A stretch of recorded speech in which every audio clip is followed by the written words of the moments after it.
From 1941 to 1945, the German regime systematically eliminated 6 million people. Looking back from our perspective, it seems just insane that so many normal people could not only allow this to happen, but actively participate in it because they were just following orders. Hannah Arendt wrote about how people just like you and I can so easily get wrapped up and warped by the forces of conformity. In this video today, we're going to be talking about the psychology of conformity and how you can actually prevent the same from happening to you. Now, we begin that journey with the infamous Asch experiment, which showed us how deeply foolish conformity can make us. Here, they'd have a group of people sitting at a table and ask them to compare the lengths of several lines to see which two were of equal length. The trick was that only one of the study's participants was even a real participant. Everyone else was an actor who was told to lie about which was the matching pair. The terrifying reality is that 74% of participants conformed to the lying actors despite the fact that they could see the lie with their very eyes. Think about what that implies about you. Okay, be very, very honest with yourself. Would you have the courage to say what you actually saw, despite the fact that everyone else was saying different? Now, you might say, but that's just lines. When it comes to real world problems, more people would be able to actually speak up. Well, doctors Franzen and Mader decided to do the exact same experiment, except instead of lines, they used real political opinions. They were asked whether or not citizens should receive more liberties, more freedom. When the actors said yes, more freedom, 81% of participants said yes. When the actors said no, that dropped to 33%. That means that 48% of people were willing to change their minds about our freedoms as individuals just because a group of strangers said so. In a similar setup, Dr. Crutchfield found that an extra 40% of people agreed that freedom of speech should be taken away when they were socially pressured by actors. But that's just people in a lab. The German citizens who were just following orders weren't at a lab, and that's the point. If so many of us are willing to violate our own eyes and our own freedoms when we're sitting safe in a lab, how many of us would be so quick to conform the moment the social pressure had real consequences? I ask you then, do you want to be someone who was just following orders, or do you want to be one of the few who stood up and said no? Becoming the kind of man who can stand his ground is exactly what this channel is about. So, to understand how to break free from conformity, we first have to understand why it actually happens in the first place. What many don't realize is that, according to Dr. Robert Kegan, conformity is actually a developmental necessity. He even refers to one teenager as an unsocialized, self-interested creature who needs their parents' behavioral limits. The idea of an unsocialized teenager is very important because it implies that there is a beginning to socialization, or to the process by which we are made to conform to our parents and to the culture we are actually raised in. If the teenager isn't socialized at the beginning of this process, then obviously, what exactly is he? This is what we are as children: egocentric. This doesn't mean egotistical, where we're really arrogant or like an asshole. Instead, it's more about our ability to understand how things actually happen. So for example, let's say you ask a child, how does the sun move through the sky? The child will say that the sun is following them. If you ask them, well, does the sun follow anyone else? They're going to say no. It never occurs to them that the sun couldn't work this way because they can only understand things from their own limited egocentric perspective. They can explain things only as they relate directly to themselves. Now, socialize that kid. Teach that kid right from wrong. Teach that kid social norms, the rules and regulations about appropriate behavior. How can a child really understand any of that? Because to adopt social norms and rules, a person must be able to set aside their own egocentric desires and think about what society expects of them.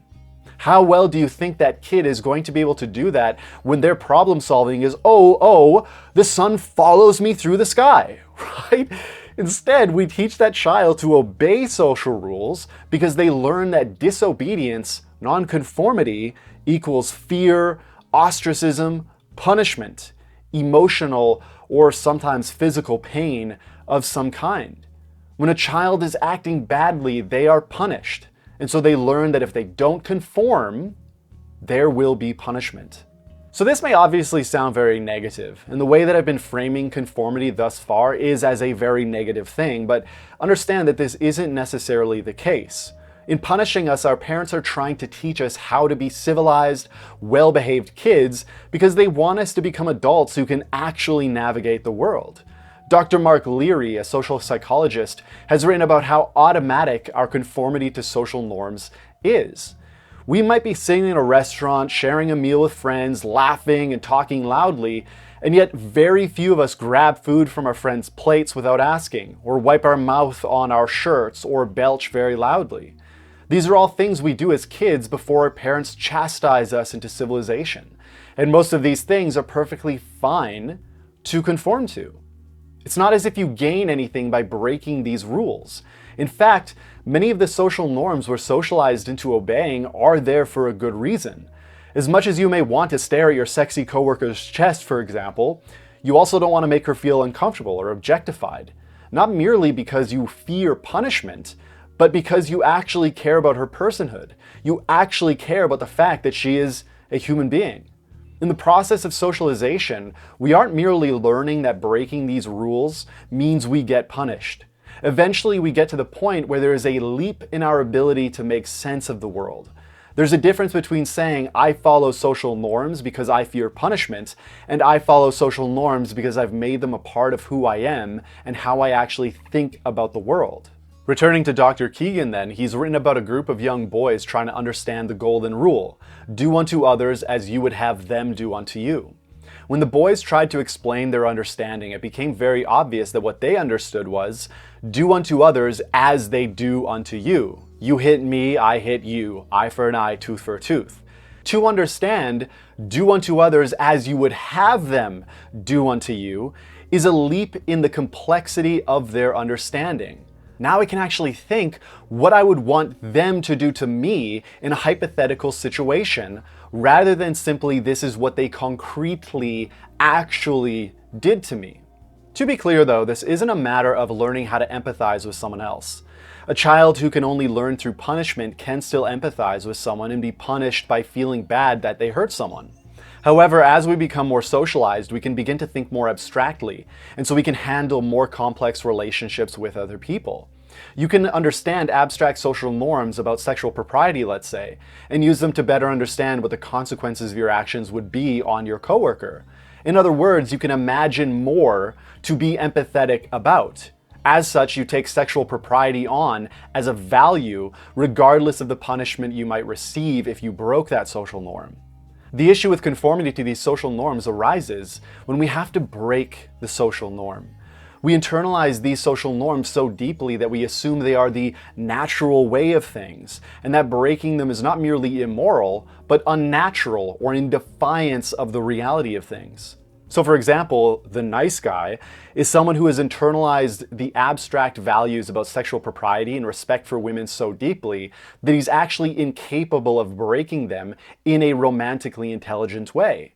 I've literally even heard of guys who are sitting on the bed with a woman who is practically begging to have sex, and he's like, oh no, I would never disrespect you like that. Often these guys will become close friends with women because they think that's what they need to do in order to be romantic. And then they just end up getting friend-zoned because they're being friends. They then believe that women are only interested in assholes when in reality, they're interested in guys who actually make a move, which means they have to risk breaking the rules of sexual propriety. To be clear, that doesn't mean they disrespect a woman. It just means they treat her in a way that is different from a friend or a coworker, and of course, in a way that she would be receptive to if she's interested. But of course, this raises the question, why can't he break these rules? Because at some point, he was ostracized, or taught that he would be ostracized if he broke those rules. He learned that he would be punished if he didn't respect whatever social norms his parents cared about, and then what his teachers cared about, and then what his classmates cared about. How many of us were at the receiving end of Adam and Eve sitting in a tree? We were taught sometimes very early that we would be made fun of if we broke the social norms set by our peers. no one should find out you're attracted to someone else. Notice what's going on here. We are subjected to an emotionally difficult situation and taught that if we obey the rules of those around us, we will be saved from feeling those emotions again. Over the course of our upbringing, we learn that we need to take into consideration the opinions and perspectives of other people so that we can be sure we won't be punished.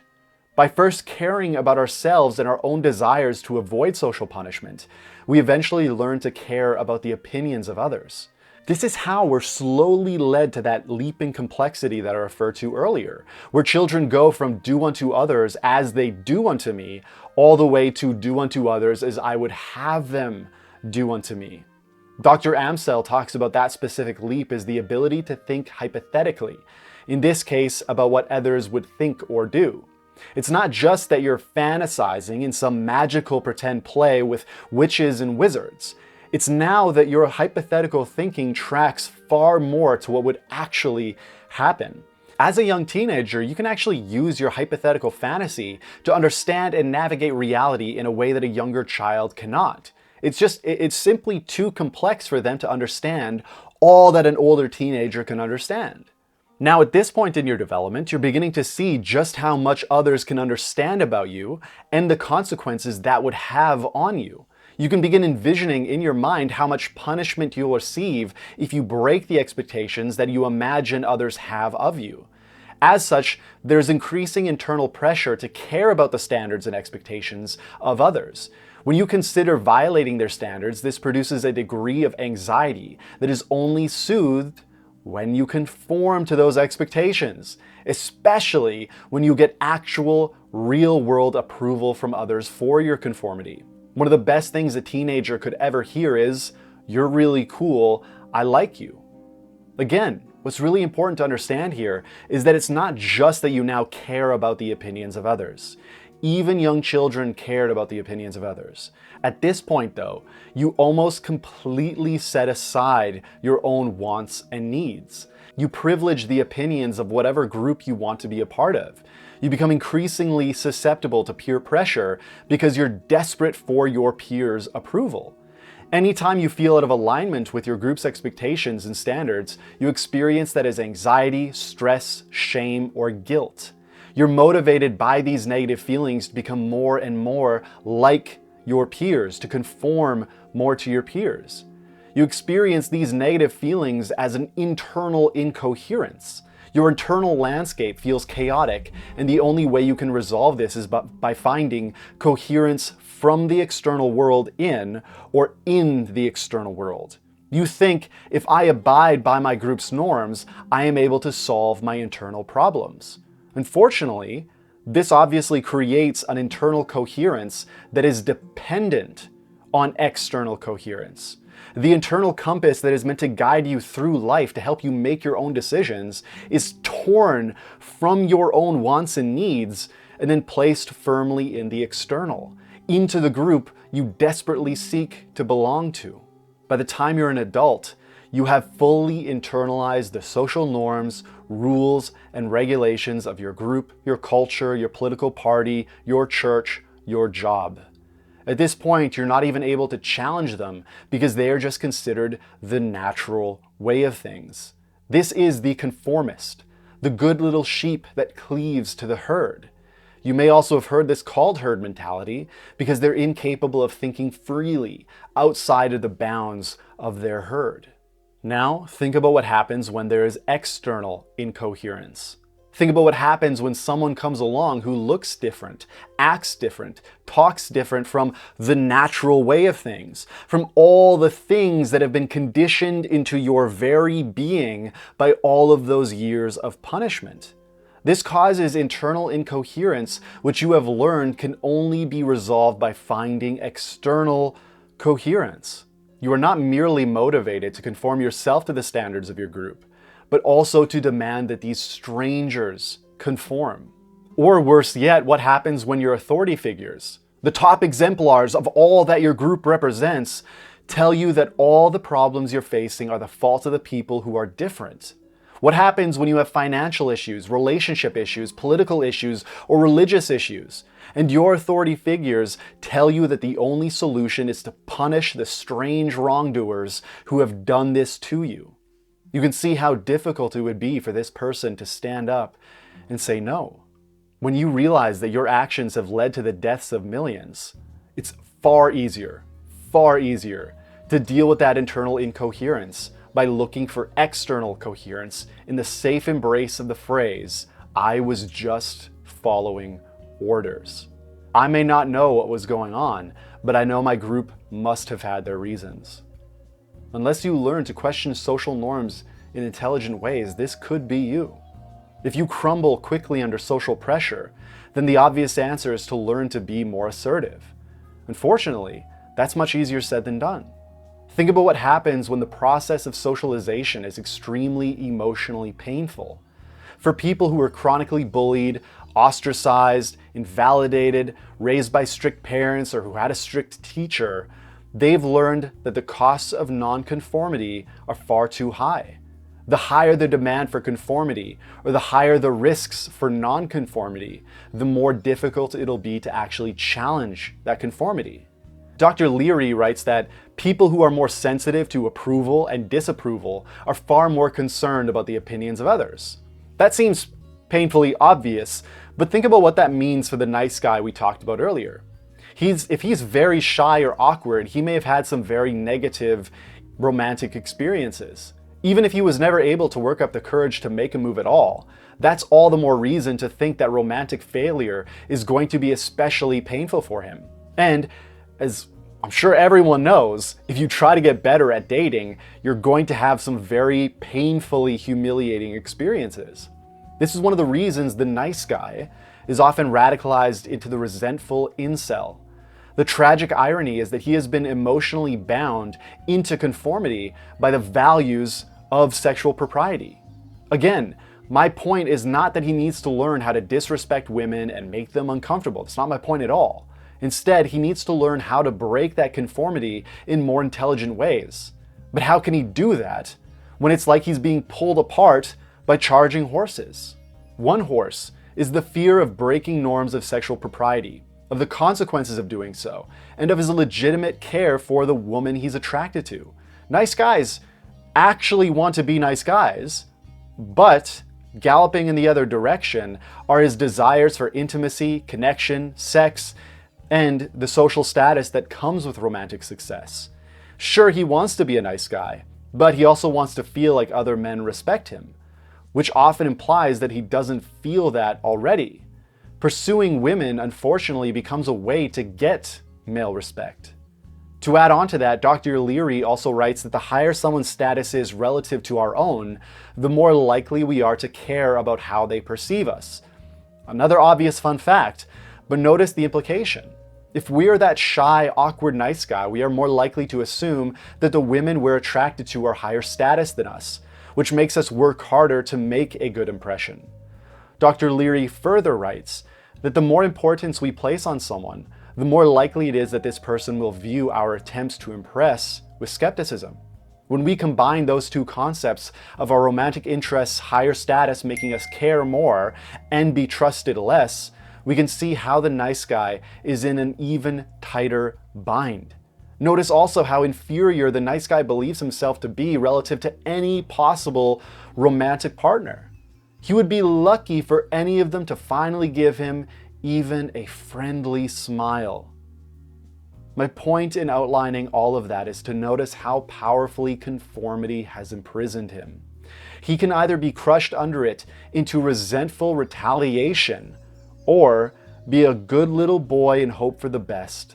The fact that so many develop such a hyper-reactionary hunger for power over others only speaks to the pain of their perceived inferiority. Rising above that conformity and learning to put himself out there socially is obviously a possibility. But given everything I've said about how painful that would be for him, is that really likely if he doesn't have the kind of social support he needs to do so? Ironically, he would be able to develop enough assertiveness to begin breaking through conformity if he was able to find a good enough group to conform to. Such a group would have him adopt the skills he needed to begin developing enough to assert his own individuality. So with all of that being said, how do we actually start breaking our individuality away from conformity?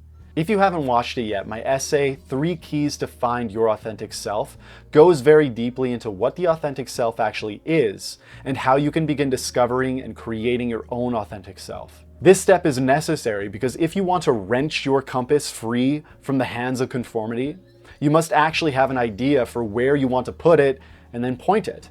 It may seem obvious that your external compass should become an internal compass, but that tells you nothing about the direction it should be pointed toward. Secondly, I'd invite you to start exercising your ability to assert yourself. Dr. Leary wrote about how his students would often return from spring break telling stories about how they had adopted a new identity. When they were away from their friends, their families, and their coworkers, the pressure to be themselves, to act as they were used to acting in those settings, was much less intense. On top of that, the fact that they were anonymous meant there weren't as many risks to awkward failures. My point then is that you shouldn't feel like you have to start asserting yourself with people you know immediately. Obviously, if you'd like to, you can do respectfully, but the point is that you want to start asserting yourself in whatever small ways you can. For example, if someone cuts you in a line, speak up and politely tell them that the line starts where it does. Most people will likely respect that once they've been called out or once they've just been told. They may not even have noticed. However, if they refuse, hold your ground and ask them again calmly. The moment you become reactive or angry in any way, though, is the moment they've won. A good rule of thumb is that in any interaction, the person reacting the most has the least power. If they still refuse, it's probably best to just back down. But do so calmly and with your head held high. Once you've chosen to rise above social pressure, you have already won. Whatever happens after that is bonus. It's not about getting everyone to do as you say, but for standing up for what you believe is right. That's the key point in that. And another important point, it may be easy to assume that you should cut in front of lines or do other annoying things because that's really breaking conformity. This isn't the way. It's just not the way. To truly break conformity is to learn to rise above the social pressure that would have you be silent and afraid. Being an asshole is falling beneath conformity. Remember that many of the social norms we have are necessary and perfectly acceptable. The true individual is the one who can learn to identify the unnecessary social norms that hold themselves and others back from being better people.